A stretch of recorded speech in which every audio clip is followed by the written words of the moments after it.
إعادة وعلى مشتاق بهذه اللقطة ملعوبة الكرة من محمد.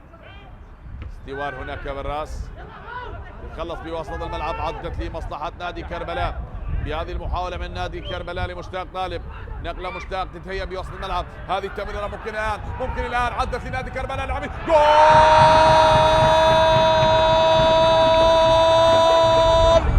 أوس محمد يسجل الهدف الأول. العميد هذا هو العنيد، لا يستسلم ولا يهزم. العميد يسجلون أول أهداف المباراة عن طريق اللاعب أوس محمد للعميد.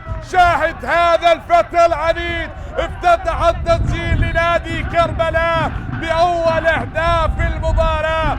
أوس محمد يسجل الهدف الأول بالمباراة. هذه التمريرة أوس سدد بقوة، وضعها في الزاوية اليمنى للحارس صقر عجيل. هو يصطاد الصقر ويضع الكرة في الشباك ويسجل أول أهداف المباراة لنادي كربلاء للعميد من اللاعب العنيد. هذا هو أوس محمد يفتتح التسجيل بأول أهداف المباراة لكتيبة الشاطر